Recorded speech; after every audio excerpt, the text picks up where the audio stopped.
토트넘과 첼시의 경기가 있었죠. 이날 경기에서 토트넘은 첼시를 2대0으로 완파를 하면서 완전히 새로운 도약판을 마련했습니다. 첼시가 최근 분위기가 나쁘기는 하지만 라이벌은 라이벌인데요. 따라서 토트넘이 클린시트로 첼시를 잡아냈다는 이것 하나만으로도 굉장히 큰 의미가 있습니다. 그리고 이날 손흥민 선수는 교체로 출전해서 다시 한번 중요한 역할을 했는데요. 바로 해리 케인의 골이 터지는 코너킥에 기점을 했던 것이죠. 그동안 주춤하긴 했지만 이번 시즌 세트피스에서 토트넘은 확실히 강한 팀이네요. 그렇다면 이날 손흥민 선수의 활약에 대해서 토트넘 현지 팬들은 어떤 반응을 보여줬을까요? 이것은 인기 없는 의견일 수도 있지만 소니는 후반에 투입하는 것이 선발보다도 더 좋은 플레이를 합니다. 그를 선발로 내보내거나 이른 시간 투입하지 마세요. 다만 그렇다고 20분 동안 뛰는 그를 다른 평범한 선수처럼 생각하지 마세요.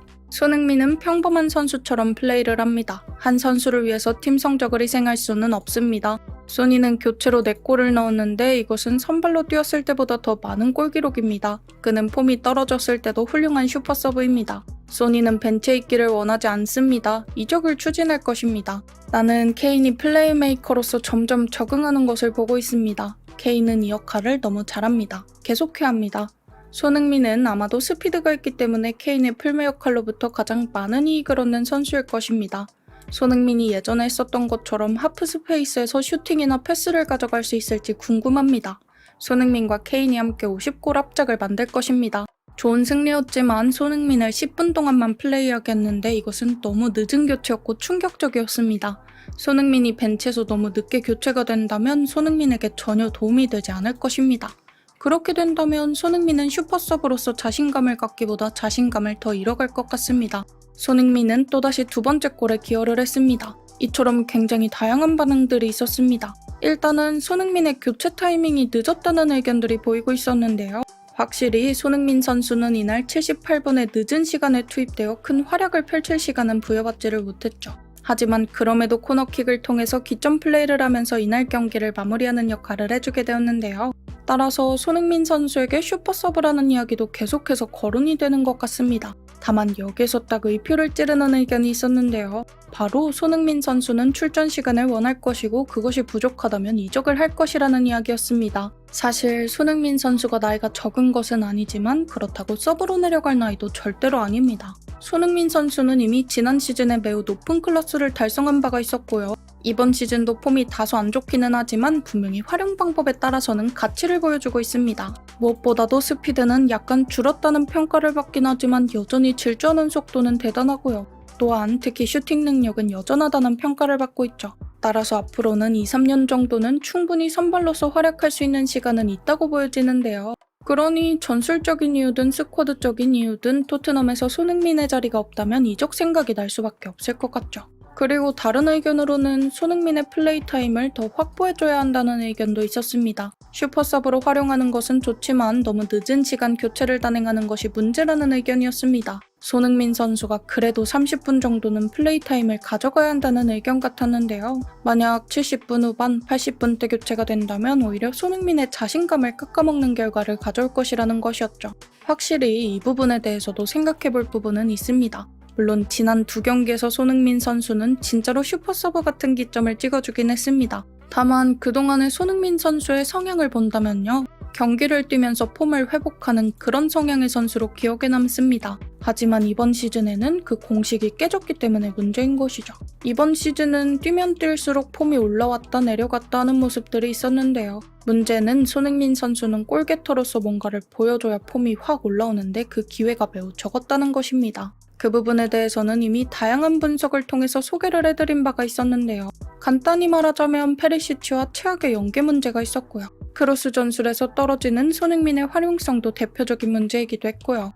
또한 하프 스페이스를 거의 활용하지 않음에 따라서 손흥민에게 슈팅이나 킬패스를 할 기회도 많이 사라졌었습니다. 이런 복합적인 문제들로 인해서 폼이 좋을 때나 나쁠 때나 그냥 딱 링커 정도의 역할을 했었습니다. 플레이메이커가 없는 토트넘에서 이선 지역의 볼줄기들을 연계해주는 역할 정도를 한 것이었죠.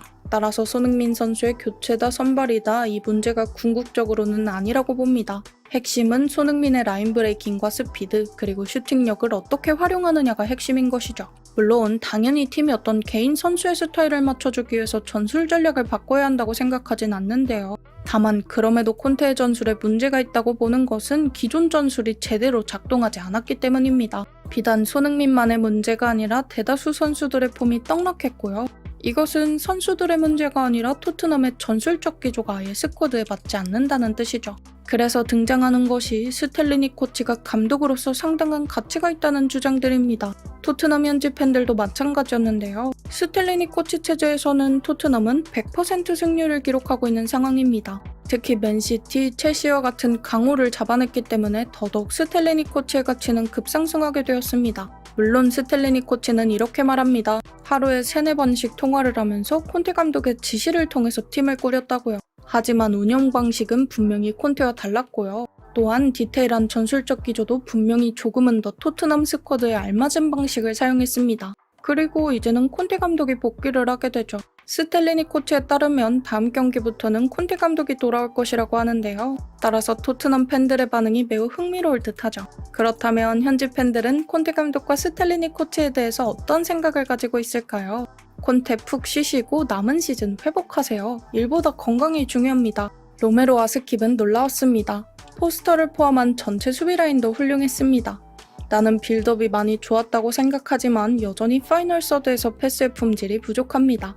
그리고 압박이 매우 좋았으며 티아고 실바가 빠진 상황에서 첼시의 후방을 아주 괴롭혔다고 생각합니다. 히샬리송은 공격력에서는 고군분투를 하고 있지만 수비적인 기여도는 최고 수준이라고 생각합니다. 아직도 개선할 부분이 많습니다. 콘테는 이탈리아에서 휴식을 취하세요. 운전대를 잡은 스텔리니. 아마도 이번 시즌 최고의 플레이였을 것입니다. 보는 재미가 쏠쏠했습니다. 눈에 띄는 활약을 펼치는 선수들이 많았습니다. 콘테는 전화로, 스텔리티는 계속 감독 대행으로. 이와 같은 반응들이 주류를 이루고 있었습니다. 확실히 스텔리니 코치가 가져온 변화들은 토트넘이 그렇게까지 완전히 무너질 팀이 아니라는 것을 보여줬죠. 그래서 이 부분이 중요하다는 생각이 드는데요. 콘테는 본인이 쌓아온 전술적 철학에 중점을 두고 있다면요. 스텔리니 코치는 보다 스쿼드 친화적인 전술을 쓰고 있다는 것입니다. 그래서 선수들이 조금 더 잘하고 또 폼이 좋아 보이는 그런 결과를 가져오게 되는 것이죠. 결국에 토트넘은 선수들의 구성에 제한이 있는 팀입니다. 원하는 선수들로 싹 갈아치울 수가 없죠. 그렇다면 결과적으로는 있는 선수들을 최대한 활용하는 전술이 필요한데요. 100% 그런 부분을 고려했다고 생각되지는 않지만 스텔리니 코치는 적어도 그 부분을 고민했던 것으로 파악되죠. 실제로 최근 콘테가 없는 2경기에서는 케인이 굉장히 의미 있는 역할을 수행했습니다. 아예 후반까지 움직이면서 플레이메이커로서 역할을 수행하기 위해서 노력을 했죠. 예전에 케인을 10번으로 사용하면 어떻겠냐는 이야기를 분석해서 한 적이 있었는데요. 그 부분에 대해서 스텔리니 코치도 당연히 고민을 했던 것 같습니다. 사실 토트넘은 패스마스터가 없는 상황이라 볼줄기들이 정말 앞으로 전달되기가 힘든데요. 그나마 일정 부분 이 역할을 수행할 수 있는 선수가 바로 케인입니다. 손흥민은 드리블러이기 때문에 볼음반을 통해서 게임을 풀어간 적도 있었는데요. 다만 폼이 계속해서 최상위권이어야지 가능한 역할입니다. 그리고 단독 드리블 자체가 지금의 프리미어리그 수준을 봤을 때 잘 통하는 방식도 아니죠. 따라서 케인에게 10번의 역할을 부담시키면서 그래도 전방에 볼이 공급될 수 있는 기회를 만들어냈죠. 또한 압박을 실행할 때도 동시다발적으로 움직이면서 훨씬 효과적인 움직임을 가져가는데요. 단순히 선수 개개인이 견제하는 것이 아니라 전체적으로 라인이 움직이면서 상대의 패스 길들을 다 차단시킵니다. 이 부분은 확실히 콘테가 있을 때보다는 좋아진 부분이지 않을까 생각이 됩니다. 그리고 하프 스페이스를 공략하는 부분도 좋아졌는데요. 어쨌거나 패스가 통하든 통하지 않든 선수들이 박스 부근에서 많은 패턴들을 시도합니다. 그러니 단순히 크로스 축구를 했을 때보다 더 복합적이고 전술적인 움직임들이 관찰되는데요. 이런 부분들은 큰 변화는 아니지만 그래도 답답했던 토트넘의 숨통이 트이는 결과를 가져왔습니다. 그래서 토트넘 현지 팬들도 콘테가 조금 더 푹 쉬고 돌아와라 이런 농담도 하는 것이겠죠. 다만 이런 데이터들이 이번 기회에 쌓였기 때문에 콘테 감독도 3자로서 살펴볼 기회가 있었을 것 같습니다. 물론 콘테 감독이 꾸준히 연락을 하면서 선수들을 지도하고 또 전술적 기여를 하긴 했지만요. 결국에는 그라운드에서 디테일한 지도를 한 것은 스텔리니 코치였습니다. 따라서 콘테는 일부는 본인과 다른 색채로 움직이는 토트넘을 보고서 깨달은 바가 있지 않았을까 생각합니다. 또 스텔리니 코치가 좋은 성적을 거둔 만큼 더 많은 조언들을 콘테가 반영할 수도 있겠고요. 일단 콘테가 돌아오게 된다면 다시 토트넘은 재정비 체제에 들어갈 것으로 생각됩니다. 약간 흐름이 중간에 쉬었다가 다시 시작하는 맥락처럼 느껴지기 때문인데요. 차라리 이게 잘 되었다는 생각도 듭니다.